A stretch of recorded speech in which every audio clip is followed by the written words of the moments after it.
Je vous salue tous au nom de Jésus. Nous revenons du camp de famille de la conférence. Et je me rappelle d'une phrase du frère Sam. Il disait que il faut qu'on cherche continuellement le Seigneur, même si il n'y a pas de conférence.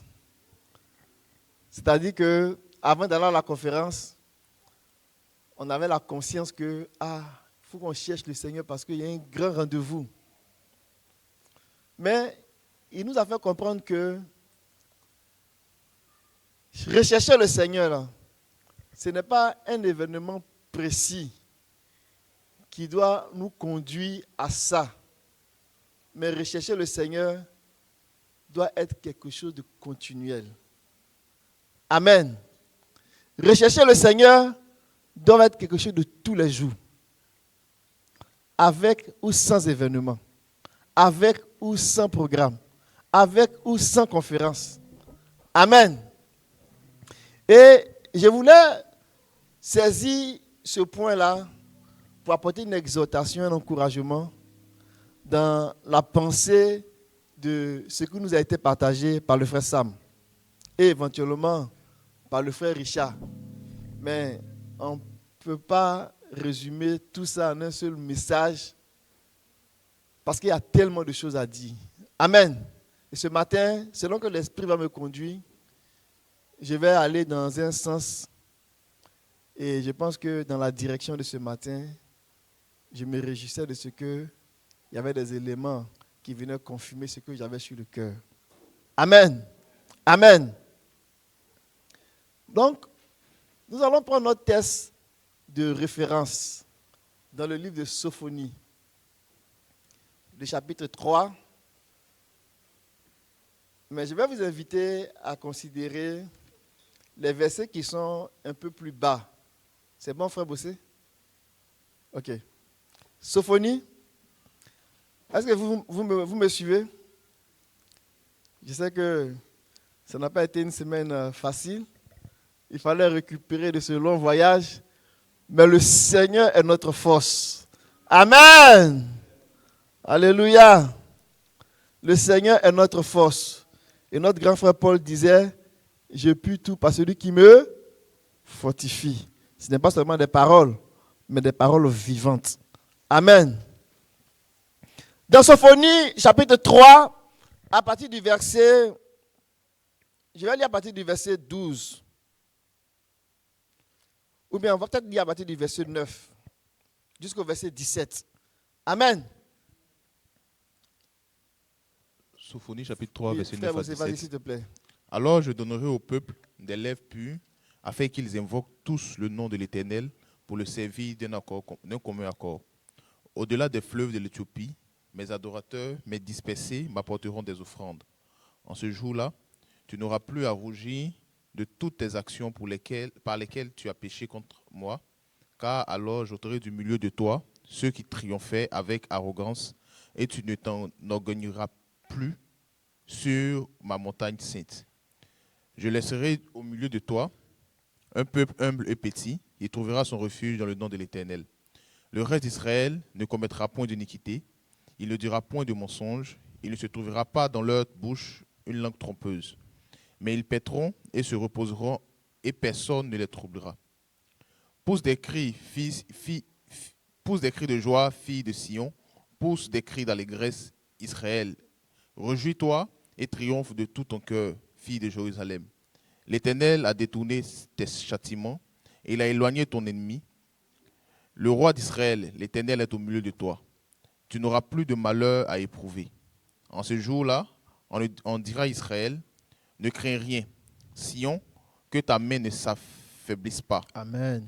L'Éternel, ton Dieu, est au milieu de toi, comme un héros qui sauve. Il fera de toi sa plus grande joie. Il gardera le silence dans son amour. Il aura pour toi des transports d'allégresse. Je rassemblerai ceux qui sont dans la tristesse, loin des fêtes solennelles. On peut s'arrêter là, au verset 17. Amen. Amen. Le passage qu'on vient de lire de Sophonie Je pense qu'on l'a lu, on l'a relu, on l'a regardé dans tous les sens. Amen. Et dans le verset 17, qui est le verset de base, on avait tiré des enseignements là-dedans.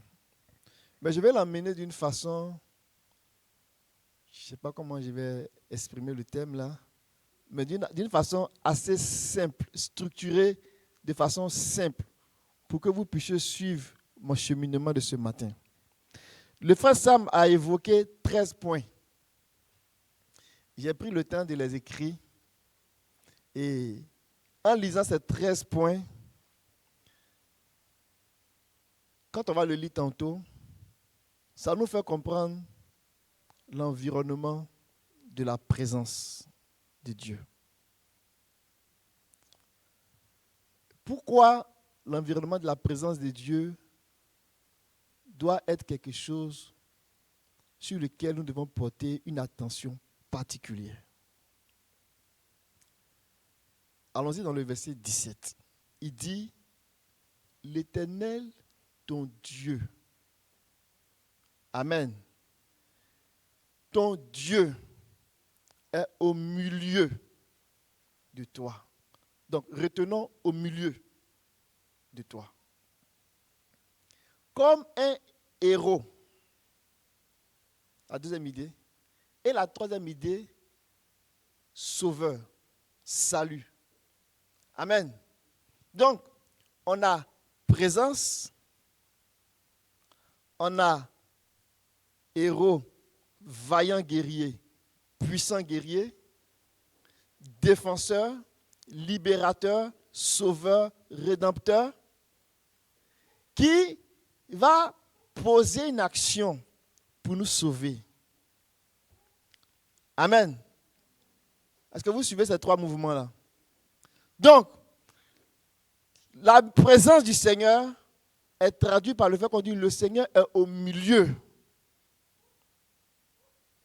Mais celui qui est au milieu là, il a une caractéristique, c'est qu'il est puissant. Il peut ne pas être au milieu, mais il demeure puissant. Est-ce que vous me suivez? Ce n'est pas le fait qu'il soit au milieu là qui le rend puissant. S'il n'est pas au milieu, il est puissant. Mais quand il est au milieu et qu'il est puissant, il va faire la troisième chose. Il va exprimer, il va manifester, il va faire sentir sa puissance, il va faire sentir sa présence au travers de sa puissance et ça va produire le salut. Donc, le Seigneur au milieu là, c'est comme une prière même pour Dieu. Je peux dire ça comme ça. C'est comme un soupir que le Seigneur veut, que le Seigneur a dans le cœur. Et on va lire quelques versets comme on l'avait lu là-bas dans Deutéronome 23, verset 14.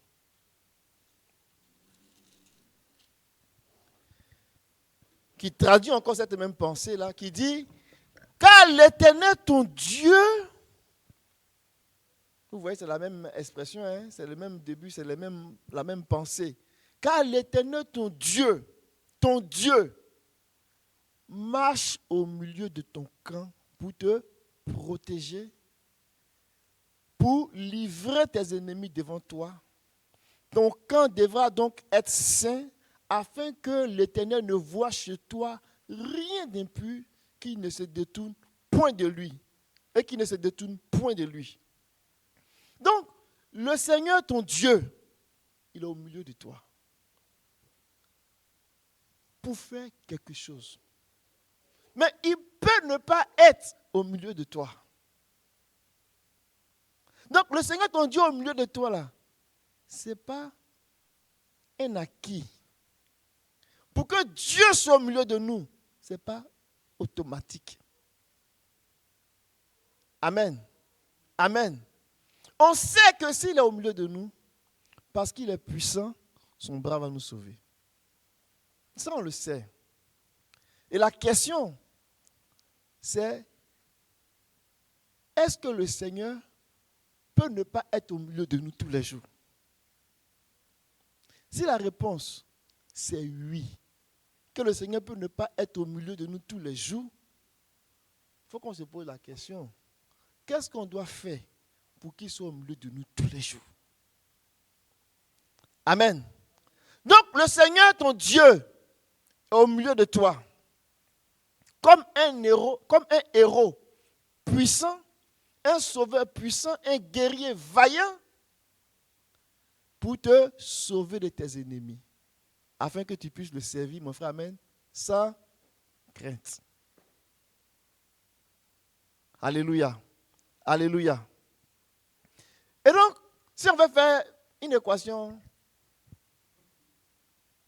les qui sont compliqués sont déjà passés. C'est ça, mon frère Memel. Si on veut faire une équation simple, c'est que la présence de Dieu est un environnement que nous devons rechercher. Parce que c'est le déclencheur de la manifestation de la puissance de Dieu pour guérir son peuple. La présence de Dieu doit être non négociable. Et tout à l'heure, on va comprendre la pertinence de cette présence-là quand on va regarder un peu plus loin, comme la sœur Prisca l'amenait dans la prière, comment les 24 vieillards, comment les 4 êtres vivants, ils sont focalisés sur celui qui est assis sur le trône, parce qu'ils ont compris ce secret-là. C'est la présence de Dieu qui va créer l'environnement de notre transformation. Ça veut dire que si Dieu n'est pas là, l'opération qui va produire la transformation là, ne sera pas possible. Et donc, pour donner un peu plus d'éléments sur la présence du Seigneur, je vais relire rapidement les 13 points du frère Sam, qui donnent en fait, je sais que vous les avez notés, vous pouvez le réécouter encore, mais ces 13 points-là, ça va venir éveiller en fait les différents éléments qui sont importants de capter quand on parle de la présence de Dieu. Ça fait, c'est un défi. Comment garantir la présence de Dieu? Comment garantir la présence de Dieu? Comment s'assurer que la présence de Dieu ne nous quitte pas? Amen. Est-ce que vous me suivez? Vous me suivez? On va revenir dans notre texte de base qu'on a lu de Sophonie 9 jusqu'à 17 là. Il y a des éléments qu'on va prendre là-dedans. On ne pourra pas regarder tous les versets.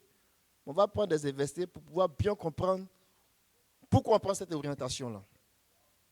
Dans les 13 éléments qu'il a cités, le premier élément, il a parlé de apprendre à entendre Dieu. Je ne vais pas le commenter parce que c'était tout un message. Apprendre à entendre Dieu. Et ça, c'est dans la présence de Dieu qu'on doit aller chercher ça. C'est la présence de Dieu qui va nous aider à ça. Apprendre à nous soumettre, deuxième élément, à se laisser guider par toute vérité de la parole. C'est la présence de Dieu qui peut nous garantir ça. Entendre, pratiquer et obéir à la parole.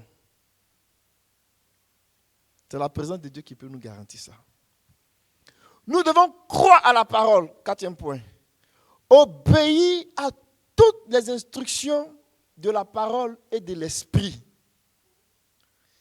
Ça prend vraiment un environnement pour que ça soit possible. Amen. Amen. La sensibilité spirituelle est développée dans une relation habituelle et personnalisée. Vous vous souvenez de cette phrase?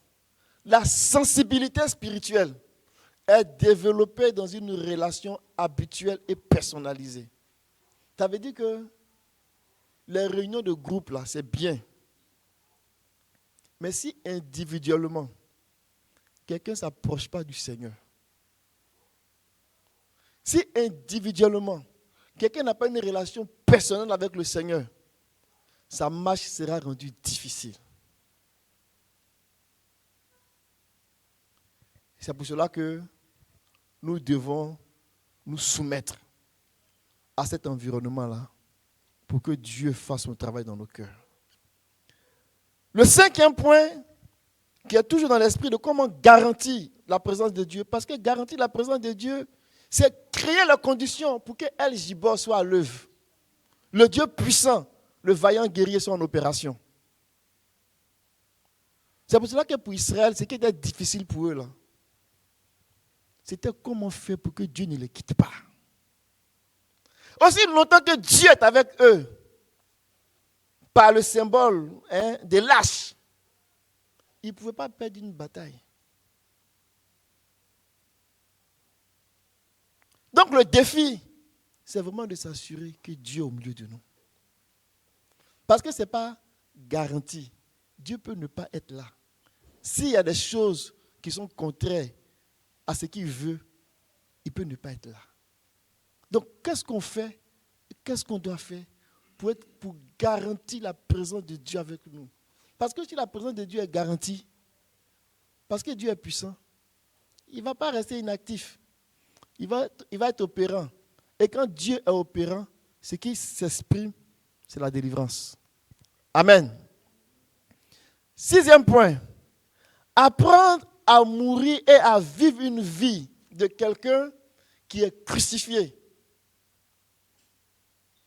7e point. De marcher d'un commun accord.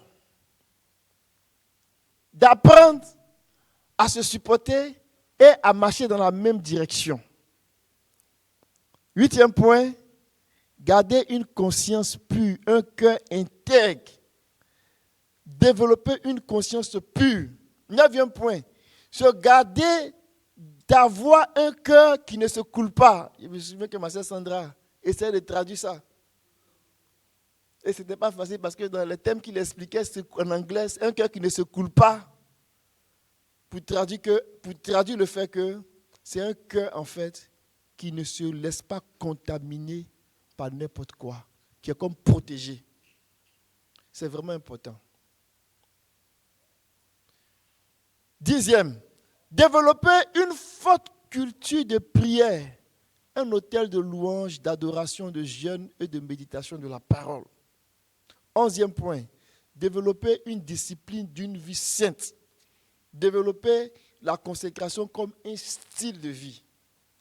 La consécration comme un style de vie. La consécration comme un style de vie. 12e point, résister à l'orgueil spirituel, combattre et résister, combattre l'orgueil. Ne pas permettre que l'orgueil, que le fait de vouloir toujours s'élever, de se prendre toujours quelqu'un qui est différent des autres, que ça ne puisse pas habiter nos cœurs. D'être humble, parce que la Bible dit que le fruit de l'humilité, c'est la richesse, c'est la gloire et la vie. Amen. Amen. Dieu résiste aux orgueilleux et il fait grâce aux humbles. Et le 13e point, il disait d'avoir un mentor, d'avoir comme un conseiller, d'avoir des gens qui sont un peu avancés, plus que toi, un peu avisés, plus avisés que toi, pour te donner des conseils. Parce que des fois même là, avec toute ta spiritualité, avec toute ta bonne volonté, il y a des choses qui te sont cachées. Et puis d'autres peuvent t'aider à avancer. Amen. Donc, tous ces éléments qu'on vient de citer là, vous comprenez que ce sont des choses que nous devons comme cultiver pour pouvoir créer un environnement qui va appeler la présence de Dieu. Si nous ne travaillons pas à ça, Dieu peut nous échapper, la présence de Dieu peut nous échapper. Et si la présence de Dieu nous échappe, les conditions ne sont plus réunies pour que Dieu intervienne en notre faveur comme un guerrier. Et il peut même aller jusqu'à se retirer et nous livrer entre les mains de nos ennemis. Et c'est ce qui est arrivé aux enfants d'Israël. Lorsque le Seigneur s'est retiré, ils ont perdu la royauté, ils ont été livrés entre les mains de Nebuchadnezzar. Et c'était la fin du royaume physique d'Israël. Heureusement que Dieu a un plan pour sauver son peuple. Alléluia. Alléluia. Donc, la présence de Dieu est la chose la plus importante que nous devons rechercher. Parce qu'on peut parler de la puissance de Dieu. On peut dire que Dieu est grand, Dieu est capable, Dieu va faire des miracles. Mais il faut qu'il soit là pour faire ça. S'il n'est pas là, on va dire tout ça quand on va finir. Là. On ne va pas voir parce qu'il ne sera pas là. Donc, comment on fait pour appeler la présence de Dieu?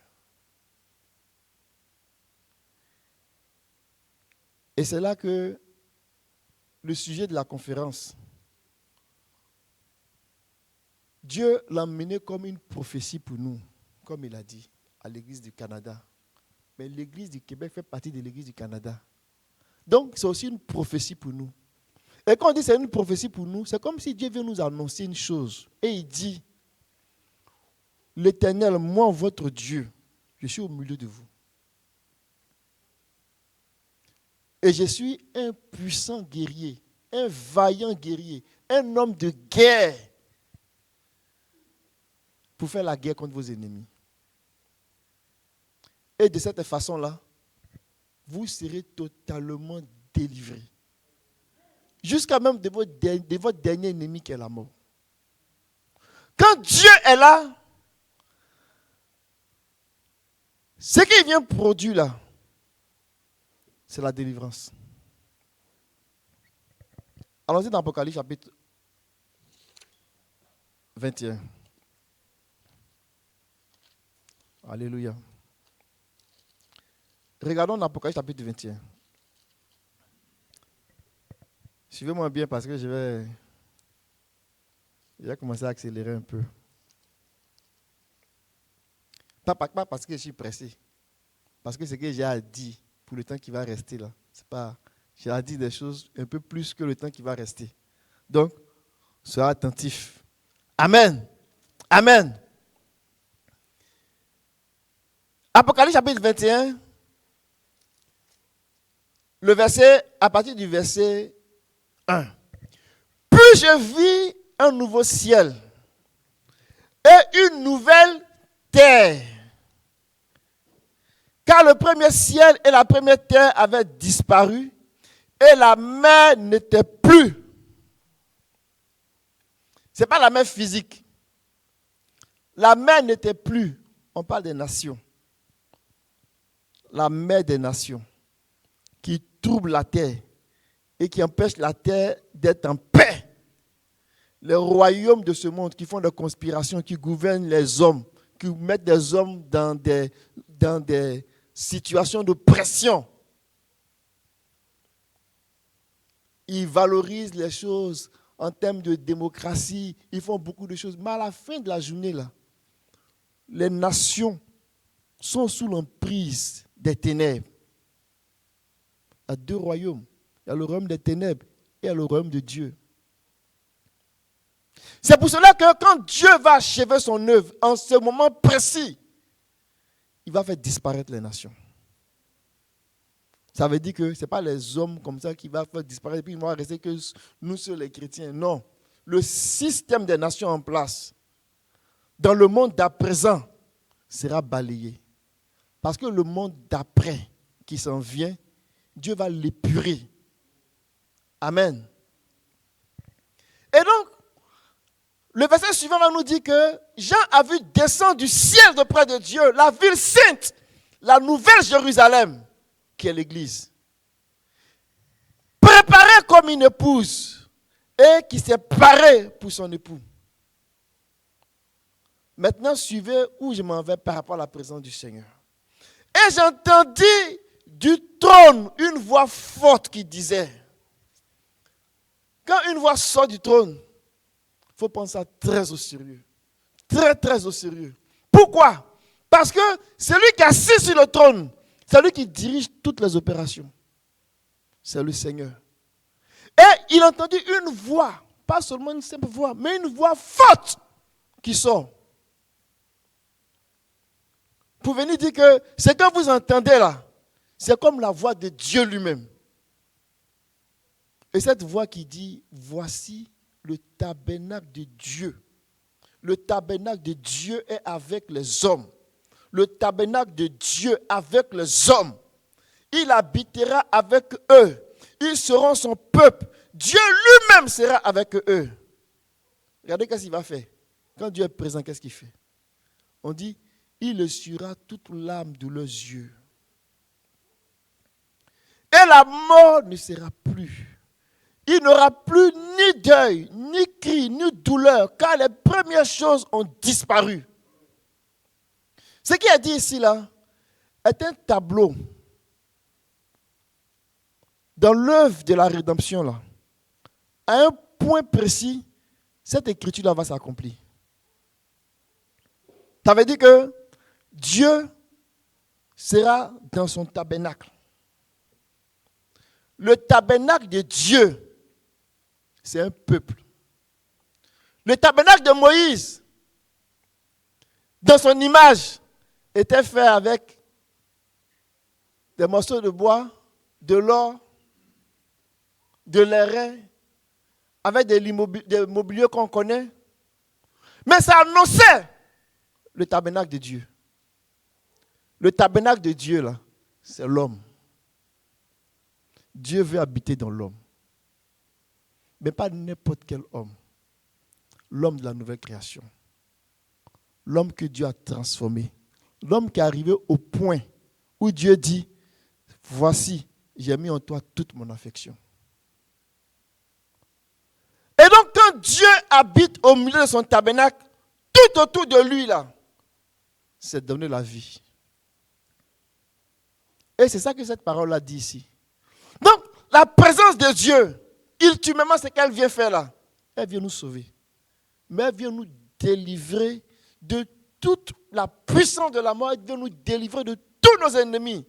Elle vient nous assurer la paix. Donc, quand Dieu est présent, on doit sentir que Dieu est présent. Quand Dieu est présent, ça va se faire voir.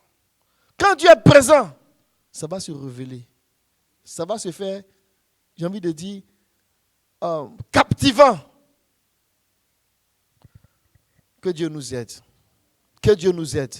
Que Dieu nous aide. Que Dieu nous aide. Que Dieu nous aide. Que Dieu nous aide. C'est pour cela que dans les Écritures,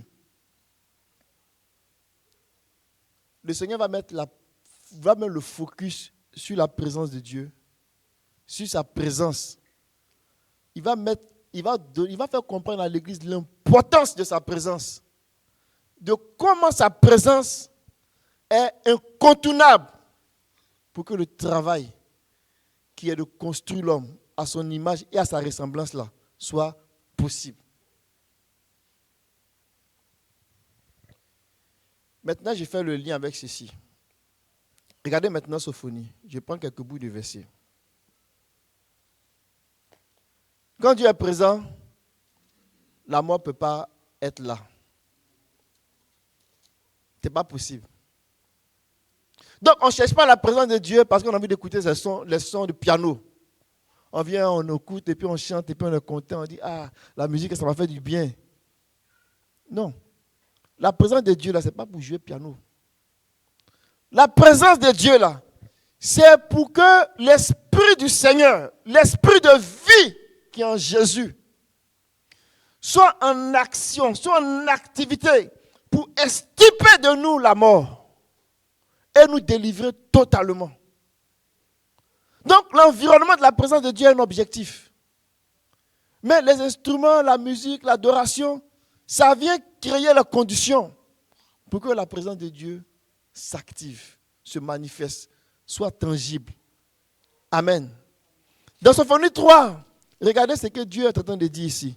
Il dit, verset 9, « Je donnerai au peuple des lèvres pures. » Il y a un peuple. Il y a un peuple parmi les hommes que Dieu va faire sortir. Ils auront des lèvres pures. Pourquoi ils doivent avoir des lèvres pures? Pourquoi ils doivent être sanctifiés? Pourquoi? Parce que Dieu est en train de venir. Donc Dieu veut s'assurer que les hommes qu'il va rencontrer là soient capables de recevoir sa présence. Est-ce que vous me suivez? Est-ce que vous me suivez? Ce peuple-là, on dit, afin qu'ils invoquent tous le nom de l'Éternel pour servir d'un commun accord. Le verset, il va sauter des versets. Je vais aller au verset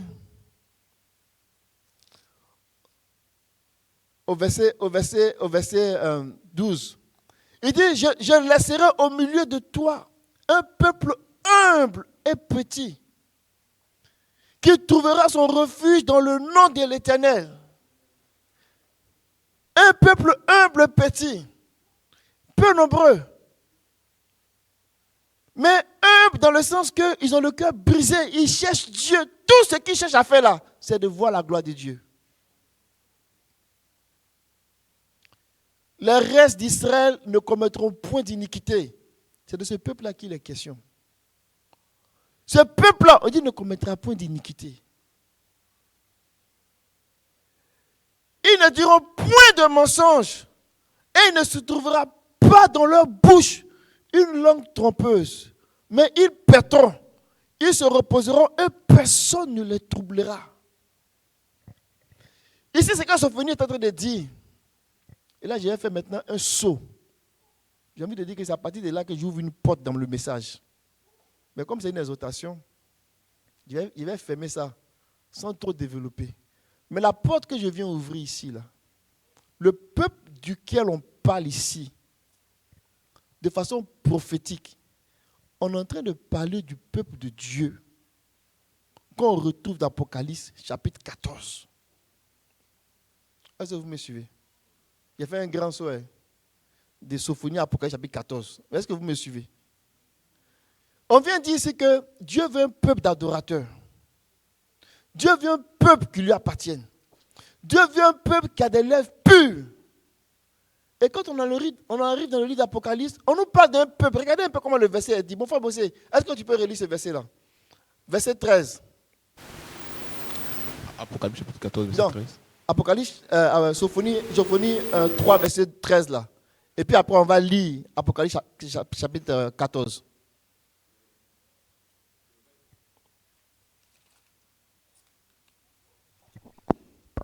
Le reste d'Israël ne commettront point d'iniquité et ne diront point de mensonges. Il ne se trouvera pas dans leur bouche une langue trompeuse, mais ils paîtront et se reposeront, et personne ne les troublera. Amen. Amen. On dit, maintenant quand on lit Apocalypse chapitre 14, je vais prendre le verset. Vas-y, à partir du verset 1. Apocalypse chapitre 14, verset 1. Je regardais et voici l'agneau se tenait sur la montagne de Sion, et avec lui 144 000 personnes qui avaient son nom et le nom de son Père écrit sur leur front. Amen. Et j'ai entendu du ciel une voix. Attends, j'ai fait un petit commentaire. Au fur et à mesure que tu vas lire, les choses vont se mettre en place parce qu'on n'a pas beaucoup de temps. L'église émergente. Ça, c'est un nouveau mot. Des fois, même il y a dit ici. L'église émergente. L'église émergente, là, ce n'est pas le nouveau nom que des fois, même a donné à l'église de Québec. Qui a déjà entendu parler de l'église émergente? Ah, j'ai pensé que c'était tout le monde. Amen. L'église émergente, c'est juste un qualificatif pour parler de l'église post-Laodicée. L'église post-Laodicée, c'est l'église du Seigneur après les événements des 7 églises qu'on retrouve dans les chapitres 2 et 3. Pourquoi? Parce que l'église est dans une trajectoire. L'église a une trajectoire. L'église a une trajectoire. Ça veut dire quoi? Ça veut dire que quand on lève les yeux et puis on regarde dans l'environnement de l'église, on regarde dans le ciel de l'église, on est capable de voir la trajectoire que suit l'église jusqu'à l'accomplissement de l'œuvre que Dieu fait avec l'église. Et Matthieu 24 nous dit que le signe qu'on voit dans le ciel, c'est un mouvement spirituel qu'on observe dans l'environnement de l'église. Lequel mouvement qui est qu'à un moment donné de l'histoire de l'Église, il y a un peuple qui va dire non, on ne peut pas continuer comme ça. Il faut qu'on se lève parce que le roi arrive. Et on va observer une grande soif d'entendre la parole de Dieu. Une grande faim d'entendre la parole de Dieu. Et la parole de Dieu va venir à un peuple qui s'attend à lui. Ça sera un grand début. Pour ne pas dire que c'est le grand début de la manifestation de ce signe-là. C'est ça qu'on appelait en d'autres termes, sortir du milieu d'eux. Le début du sortir du milieu d'eux. Ce n'est pas juste quelque chose d'administratif. Pour dire que non, je ne suis plus dans une église qui n'a pas de nom.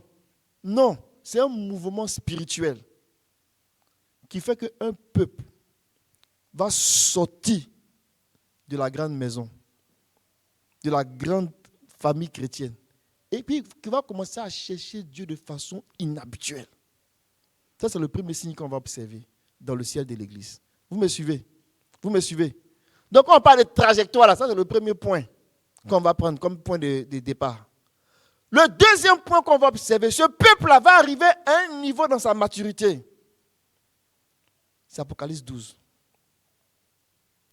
Où ils vont commencer, ils sont très proches, ils sont très avancés dans leur recherche du Seigneur. En ce moment, ils ont déjà quitté Apocalypse chapitre 2, Apocalypse chapitre 3. Ils ont quitté Apocalypse chapitre 4. Et quand ils sont arrivés dans Apocalypse chapitre 12, ils sont suffisamment avancés dans la quête du Seigneur. Et ce mouvement spirituel qui va se faire voir là, il va devenir très grand. On dit, je vois un signe grand dans le ciel. Il sera grand. Pas grand en termes de, c'est vrai, ils seront nombreux par rapport au départ. Mais il sera grand parce que il va commencer à se faire voir qu'il y a un peuple qui va commencer à chanter un cantique nouveau. Quand on dit on chante un cantique nouveau, ce n'est pas une nouvelle mélodie. C'est qu'on réalise que Dieu, à un moment donné, est en train de faire quelque chose de nouveau qu'il n'a jamais fait. Et ce peuple-là, il sera en train de crier. On veut voir Dieu. On veut être comme Dieu. On veut être comme notre Dieu. On veut être semblable à lui. C'est pour cela qu'on dit à un moment donné, ils vont être élevés vers Dieu. Ça veut dire que Dieu va les prendre encore dans une consécration plus grande. Mais leur finalité, leur point là, c'est d'aller sur le trône. Alléluia. C'est d'aller sur le trône. Mais quand on dit d'aller sur le trône, c'est de dire que Dieu va prendre l'église et Dieu va mettre l'église dans une réalité où est-ce que l'église va régner, va dominer avec lui. Mais cette élévation de l'église là, dans son parcours, dans sa trajectoire, va arriver à un point où Dieu va délivrer l'église de la présence du péché. Mais ça ne se fait pas comme ça. Ils ne sont pas là les enfants, roche, papier, ciseaux. Non. Alléluia. La délivrance du péché là, Dieu va faire ça à un moment donné. Pourquoi? Parce que nous allons vers la délivrance de la mort. Mais la porte par laquelle la mort est rentrée là, il faut qu'elle soit fermée. La porte par laquelle la mort est rentrée doit être fermée et à jamais de fermer de façon irréversible. C'est la raison pour laquelle, alors que ce peuple-là s'approche de lui, Dieu va intervenir pour donner des lèvres pures à ce peuple-là. Amen. C'est pour ça que dans l'Apocalypse chapitre 14, tu peux continuer, mon frère Bossé? Verset 2. Verset 2. Et j'entendais du ciel une voix comme un bruit de grosses eaux, comme le bruit d'un grand tonnerre. Et la voix que j'ai entendue était comme celle des joueurs de harpe jouant de leur harpe. Alléluia. Des joueurs de harpe. Continue, mon frère. Ils chantaient un cantique nouveau devant le trône. Ils chantaient un cantique nouveau devant le trône. Et devant les 4 êtres vivants. Et devant les quatre êtres vivants et les vieillards. et les vieillards. Mhm. Et personne ne pouvait apprendre le cantique si ce n'est les 144 000 qui avaient été rachetés de la terre. Amen. Quand on dit personne ne pouvait chanter ce cantique-là, ce n'est pas une mélodie où je chante et puis ils répètent après moi. Non. Ils arrivent à un niveau où ils expriment une vie. Une vie qui a été comme développée. Si tu n'as pas appris, tu n'étais pas exercé à développer la vie, tu ne pourras pas la manifester. Donc on dit qu'ils chantent un cantique nouveau que personne ne peut chanter. Ils sont rentrés dans cette nouvelle chose que Dieu est en train de faire. Pour pouvoir chanter aussi, il faut rentrer dedans. Amen. Regardez ce qu'on dit d'eux. Le verset 4. On dit ce sont ceux qui ne se sont pas souillés avec des femmes, car ils sont vierges. Ils suivent l'agneau partout où il va. Ils ont été rachetés d'entre les hommes. Ça veut dire que ce sont des hommes. N'est-ce pas? Ils ont été rachetés d'entre les hommes. Ça veut dire que ce sont des hommes. Comme des prémices pour Dieu et pour l'agneau. Et dans leur bouche, ils ne s'est trouvé de mensonges car ils sont irréprochables. Est-ce que vous faites le lien avec Sophonie? Il dit, il y a un peuple que Dieu lui va susciter. Ce peuple-là, il ne va pas se trouver de mensonges dans leur bouche. En fait, prophétiquement parlant, c'est au milieu de ce peuple-là que Dieu va descendre avec toute sa puissance.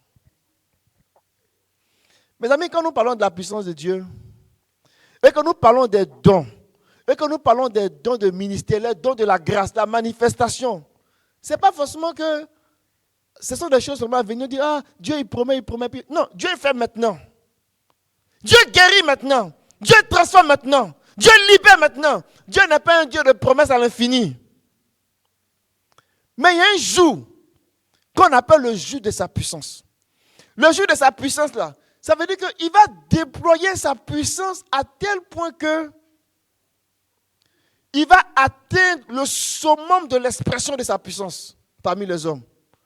C'est pour cela que quand le frère Memel parlait, il a parlé de la parousia, qui est le jour du Seigneur. C'est le jour où le Seigneur commence ses activités dans son peuple. Et ce jour qui est la parousia là, c'est comme une présence, mais c'est une présence qui est cachée. Et le travail que Dieu fait dans la parousia, c'est pour amener le travail caché là à s'exprimer. Mais quand ce travail-là va s'exprimer, Dieu va agir tellement de façon puissante qu'il n'a jamais agi comme ça depuis que le monde est créé. Quand il va faire ce travail-là, on parlera de jour de sa puissance. On parlera de ce qu'on appelait l'éclat de sa venue. Ça veut dire quoi? Ça veut dire que le jour, sa parousia, où il va commencer à se manifester là, ça va atteindre son zénith. Donc le zénith de la puissance de Dieu, c'est ça qu'on appelle l'épiphania. Ça veut dire une manifestation qui est telle qu'il n'y a rien qui peut faire obstacle. Cette épiphania-là, qui est le jour de la puissance, va donner maintenant la place au jour de la vengeance, au jour du jugement. Mais c'est un seul jour, mais qui a deux facettes. Dans Actes que le frère Jean-Philippe avait lu la dernière fois, on dit le jour du Seigneur est comment? Est grand et redoutable. Il est grand ce jour-là et redoutable. Ce n'est pas parce que ce jour-là c'est le jour seulement où Dieu veut punir tout le monde. Non. Il est grand et redoutable parce que c'est ce jour-là où il va exprimer sa puissance de telle sorte qu'on n'a jamais vu cette puissance se manifester de cette façon-là. Pour nous sauver, pour nous guérir. Amen. Amen. Et ce peuple-là que Dieu est en train de former, c'est toi, c'est moi, c'est l'Église. Dieu est dans une démarche où il élève le peuple. Mais c'est l'environnement de sa présence-là qui rend ça possible. C'est la recherche de la présence de Dieu qui va faire que le peuple va s'élever jusqu'à ce jour-là. Amen. L'objectif que je voulais atteindre ce matin, je voulais faire un lien entre ce qui nous a été donné comme recommandation au séminaire et les attentes du Seigneur en ce qui concerne où est-ce que l'Église est en train de s'en aller. Est-ce que vous me suivez? Dieu a un objectif. L'Église a une trajectoire. Et la trajectoire de l'Église, c'est d'aller jusqu'à s'asseoir sur le trône. Ça, c'est la trajectoire de l'Église. C'est d'être un signe dans le ciel, un signe spirituel, un peuple qui a cœur de chercher Dieu en dehors du monde, de la mondanité, en dehors des dénominations. Quand il dit dénomination, ne voit pas forcément les autres. En dehors des systèmes religieux qui ont perverti les voies de Dieu. Quand ce peuple va sortir, ça sera le signe que Dieu veut voir dans le ciel de l'Église. Et ce signe-là, il doit pour aller devenir grand. Prendre tout le ciel. Être, j'ai envie de dire, la préoccupation de Dieu à un moment donné. Jusqu'à devenir admirable et grand. Admirable et grand. Rendu là, c'est que l'Église est assise sur le trône. Mais pour que ça soit possible, c'est l'environnement de sa présence qui fait cela. Amen. Amen. C'est l'environnement de sa présence qui fait cela. C'est pour cela que le livre de Apocalypse, vous voyez le livre d'Apocalypse comme une autre version du livre des Actes des Apôtres. Dans quel sens? Le livre des Actes des Apôtres, ça nous parle de la manifestation de l'Église dans ses premiers jours. Comme la sémence, comme le début du travail. Vous voyez comment c'était puissant? S'il n'y avait pas le livre d'Apocalypse, on pouvait penser que toute la vie chrétienne se résume d'un acte. On va dire, ah, mais le Seigneur nous a sauvés, le Seigneur nous a guéris, il fait des miracles. Mais tout ce qu'on voit dans le livre des Actes, ce n'est que le ministère en partie. Vous comprenez? Ce n'est que les arts de notre héritage. Ce n'est que le début, ce n'est que la compte de ce que Dieu a réservé pour nous. C'est pour cela qu'à la fin, Dieu a permis que tous les apôtres, les autres apôtres là, il les a appelés à lui. Il a gardé un seul, l'apôtre Jean. Et puis il dit, viens maintenant, je vais te dire la suite. Pendant que les autres étaient là, il n'a pas dit ça. Comme il a dit ça à Jean de façon très ouverte. Mais la suite, c'était quoi? Il dit, maintenant, viens, je te montrer. Vous avez établi les églises, vous avez gagné plusieurs nations. Vous allez très loin, c'est bien. Mais cet évangile qui s'est propagé, cet évangile qui s'est répandu, cet évangile qui allait très loin pour sauver les hommes là, voilà où est-ce que vous devez maintenant rentrer. Mais viens et que je te montre ce qui se passe. Et le Seigneur prend Jean. Et la Bible dit que Jean est élevé en esprit. Et puis le Seigneur lui fait voir le travail qu'ils ont fait depuis près de 70 ans. Je ne dirais pas un siècle. Parce que le Seigneur a commencé son ministère à l'âge de 30 ans environ. Amen. Donc en l'an 30. Donc l'apôtre Jean, il terminait pratiquement le premier siècle. Donc ça fait environ 70 ans.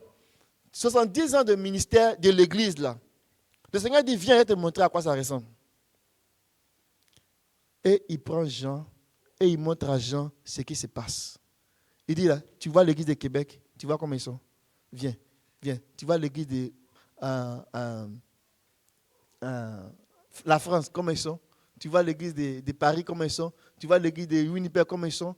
Tu vois l'église. Donc, le Seigneur le fait parcourir toutes les églises pour montrer en fait, après 70 années de ministère là, voici à quoi ça ressemble. Mais ça là, c'est un début. Moi, là où je vais vous conduire là, c'est encore plus loin. Donc viens, je vais te montrer les choses à venir. Amen. Vous me suivez? Vous me suivez? Et le Seigneur appelle Jean. Et quand Jean commence à écrire, Jean dit, ah, j'ai vu celui qui est assis sur le trône. En fait, c'est lui qui était, qui est et qui vient. Je l'ai vu. Mais il connaissait le Seigneur. Il dit, en fait, c'est lui qui nous a rachetés par son sang. Et il m'a montré qu'il ne nous a pas seulement rachetés, mais nous les rachetés là. Il a fait de nous des rois. Il a fait de nous des sacrificateurs et des rois pour régner dans le monde à venir. Mais ça, on ne peut pas laisser ça. Il faut qu'on le cherche. C'est ça que j'ai vu. Donc, quand le Seigneur a commencé à montrer à Jean chapitre 2, chapitre 3, au chapitre 4, le Seigneur va dire maintenant à Jean, c'est pourquoi même là, je t'ai montré les 2 premières choses là. Et c'est pourquoi même, je suis en train de travailler jusqu'à ce que je revienne là. Viens, je vais te montrer ça. Et Jean est élevé.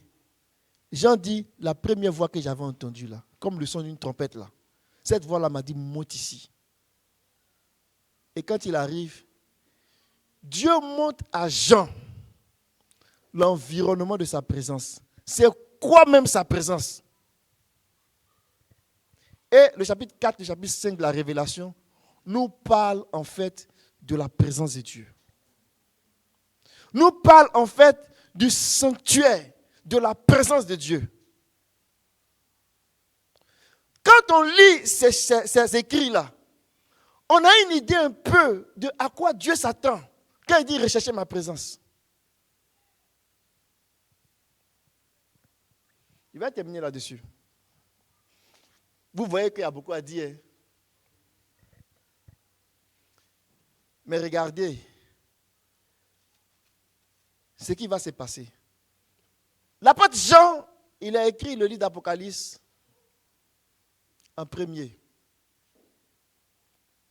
Souvent, quand on regarde là, on se dit, mais... Et puis des gens, ça commence par là, Apocalypse à la fin. Mais poussé par l'Esprit, quand on lit les écrits, pour ne pas dire les 5 écrits ou les 5 livres de Jean, c'est-à-dire Apocalypse, les 3 épîtres, ça fait déjà 4, et qu'on lit Jean lui-même, la façon dont il explique les choses, on est sensible qu'il n'a pas écrit les évangiles comme les autres. C'est parce qu'il a vu le vivant, il a vu l'ancien des jours, que lui commence par lui dire au commencement de la parole. Il ne commence pas le récit avec un langage de la terre. Il commence le récit avec un langage du ciel. Pour expliquer comment les choses étaient au début. Mais c'est parce qu'il a vu celui qui est assis sur le trône. Amen. Et quand le Seigneur lui dit, viens, je vais te montrer les choses. Quand il arrive, il commence à dire, ce que tu dois avoir là, pour pouvoir voir la deuxième partie du film. Amen. Amen. Dans la première partie du film, ce qui était important pour Jean, c'était de développer sa capacité à entendre. Apocalypse chapitre 2, Apocalypse chapitre 3. C'était pour que Jean développe sa capacité à entendre. C'est pour cela que quand à chaque fois l'Esprit a parlé aux églises, quand il terminait, il dit que celui qui a des oreilles entende ce que l'Esprit dit aux églises. La capacité à entendre. Qu'est-ce que l'Esprit dit aux églises? Si tu n'as pas la capacité d'entendre, tu ne peux pas savoir ce qui se passe. Que Dieu nous donne la capacité d'entendre. Comme des disciples qui l'éveillent chaque matin. Que Dieu nous donne la capacité d'entendre. Et ça faisait partie des 1 point du frère Sam. Son premier point, il dit apprendre à entendre Dieu. La capacité d'entendre. Ce n'est pas évident, mes amis. Mais c'est le Seigneur qui peut faire ça pour nous. Amen. Dans la deuxième partie du film, Dieu va dire à Jean, il faut que tu développes ta capacité. Il parle à la manière de ce que l'Esprit donne de comprendre. Développe ta capacité à voir. Pourquoi? Parce que regardez ce qu'il dit. Dans Jean 4, regardez ce qu'il dit. Dans Jean d'Apocalypse. Apocalypse 4, il dit, regardez, si je prends Apocalypse chapitre 1, alléluia. verset 1, il dit, révélation, Apocalypse chapitre 1, verset 1, révélation de Jésus-Christ que Dieu lui a donné pour montrer à ses serviteurs les choses qui doivent arriver bientôt. Mes amis, c'est à cause de ça que Dieu lui a donné. Les choses qui doivent arriver bientôt. C'est pour cela que Jean a eu la révélation. Les choses qui doivent arriver bientôt. Ce n'était pas donné à tout le monde de voir ça. Oh, que Dieu nous fasse grâce de voir les choses qui vont arriver bientôt. Et quand on arrive au chapitre 4, c'est en quelque sorte à partir de là qu'il va commencer à lui dire les choses qui vont arriver bientôt. Mais là encore, il va ouvrir une parenthèse. Verset 1, chapitre 4. Après cela, je regardais, et voici, une porte était ouverte dans le ciel. La première voix que j'avais entendue, comme le son d'une trompette, et qui me parlait, dit, monte ici, je te ferai voir ce qui doit arriver dans la suite. Je te ferai voir ce qui va arriver dans la suite. Pas que je te ferai entendre, je te ferai voir ce qui va arriver dans la suite. C'est pour cela que quand Jean a commencé à voir, la première des choses qu'il a vue et qui était la chose la plus importante qu'il devait voir, c'était le trône. Mais le trône, ce n'est pas juste de voir un siège. C'est l'environnement là. L'atmosphère que Jean a vue là. C'était ça que Jean devait voir, l'atmosphère de la présence de Dieu. Et puis comprendre l'environnement. Pourquoi? Parce que celui qui est assis sur le trône, c'est le Seigneur. Vous me suivez? Celui qui est assis sur le trône, c'est le Seigneur. Et ceux qui sont dans la salle, si je peux dire ça comme ça, de trône, ils sont assis chacun en son rang. Ceux qui sont assis dans la salle du trône, ils sont assis chacun en son rang. Ceux qui sont assis dans la salle du trône, ils sont assis chacun en son rang. Au milieu du trône, autour du trône. Donc, leur attention était focalisée sur celui qui était assis sur le trône. Mais pourquoi? Parce qu'il y a des transactions spirituelles qui se font. Celui qui est assis sur le trône là, il est en train de communiquer sa vie pour que les gens deviennent comme lui.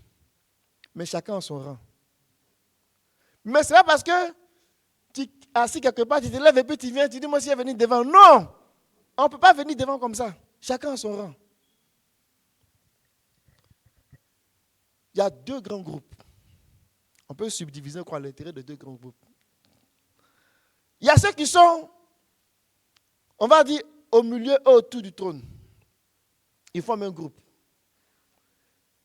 Et il y a un groupe qui est autour de ceux qui sont autour. Est-ce que vous me suivez? Je n'ai pas de langage, je parle un langage que... J'espère que vous me comprenez.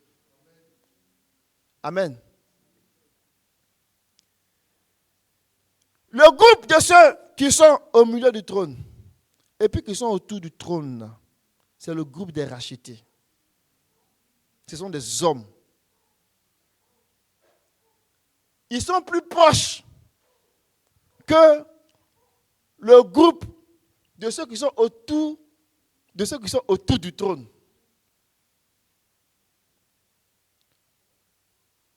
Ce sont les anges esprits. Et plus tu es proche du trône, plus tu as des chances, il parle à la manière des hommes, de devenir comme celui qui est assis sur le trône. Amen. Amen. Et quand on lit, on voit les 24 vieillards, on voit les 4 êtres vivants. Les 4 êtres vivants, je vous donne ça comme des informations. On va revenir là-dessus, mais je vais arriver à un point et puis on va prier. C'est que les 4 êtres vivants, en termes de rang, je vais faire ça simple.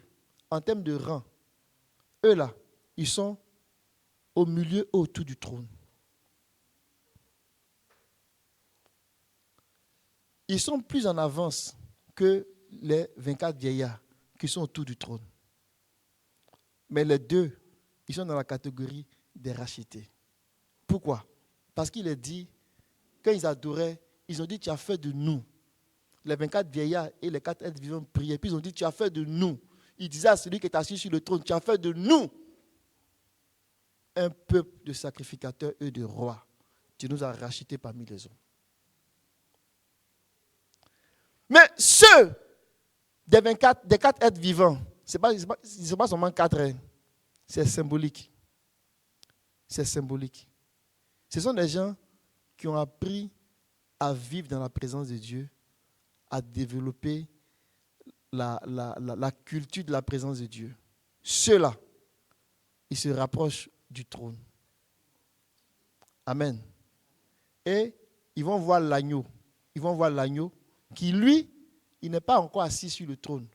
Même s'il est le propriétaire du trône, on dit l'agneau est au milieu du trône. C'est à la fin qu'on voit l'agneau comme étant l'agneau qui est assis sur le trône. Mais l'agneau qui est au milieu du trône, là, c'est le Seigneur qui s'envoie lui-même parmi les rachetés pour venir les prendre, pour aller s'asseoir sur le trône avec eux. Les 4 êtres vivants, ils étaient tellement avancés dans leur adoration. Ils étaient recouverts Dieu. Tout leur corps était recouvert Dieu. Tout leur corps était recouvert Dieu. Pour faire quoi? Pour voir les choses qui vont arriver. Pour voir les choses qui vont arriver. Le but de ma méditation ce matin, c'est de dire que le Seigneur nous encourage à rechercher sa présence.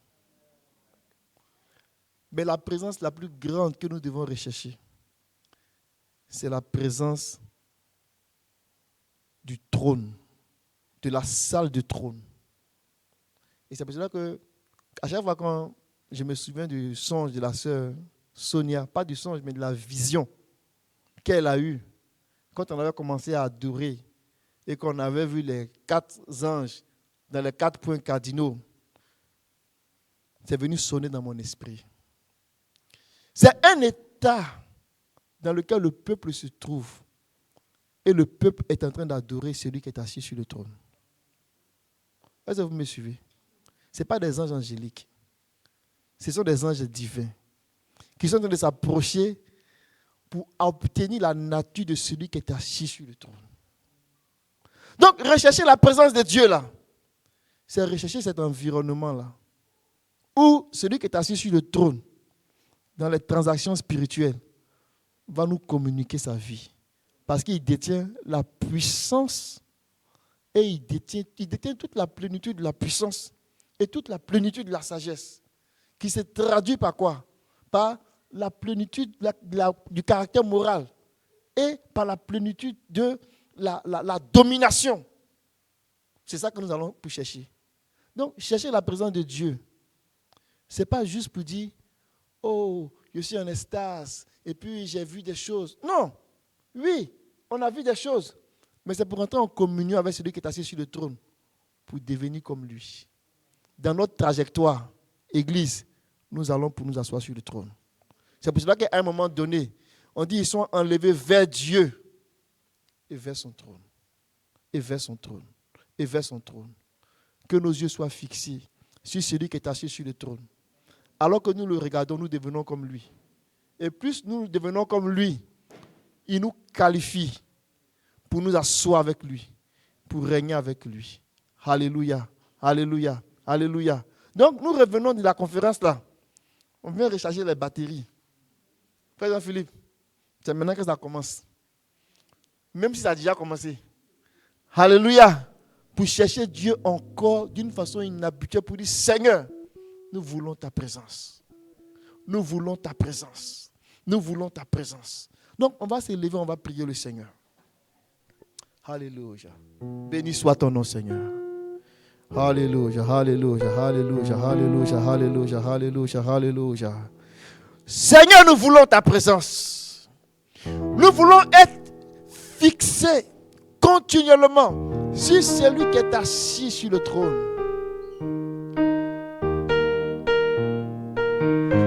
Nous voulons que celui qui est assis sur le trône nous aspire. Alléluia. Oh, que l'agneau nous aspire. Que ses regards nous aspirent. Oh, nous voulons celui qui est assis sur le trône. Nous voulons celui qui est assis sur le trône. Il nous a rachetés par son sang, par son sang, par son sang, par son sang. Il est celui qui était, qui est, qui vient. Alléluia. Il nous a rachetés par son sang. Et il a fait de nous des sacrificateurs et des prêtres pour Dieu. Oh, il nous prépare à la royauté. Il nous prépare à la sacrificature dans l'âge à venir. Des sacrificateurs que la mort ne peut pas empêcher d'être permanent. Des sacrificateurs que la mort ne peut pas empêcher d'être permanent.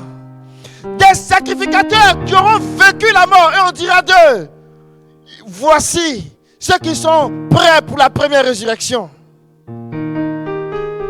Oh, béni soit ton nom. Béni soit celui qui est assis sur le trône. Élevons la voix et bénissons le Seigneur. Bénissons le Seigneur qui est la source de la vie. Celui qui nous a rachetés. Celui qui nous a rachetés. Celui qui nous a rachetés. Celui qui nous a rachetés. Celui qui nous a rachetés. Seigneur, développe notre capacité d'entendre. Seigneur, développe notre capacité de voir. Seigneur, développe notre capacité de voir. Seigneur, développe notre capacité de voir. Nous voulons adorer comme ces 4 êtres vivants, comme ces 24 vieillards. Nous voulons adorer celui qui est assis sur le trône. Alléluia. Alléluia.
Alléluia, alléluia, alléluia.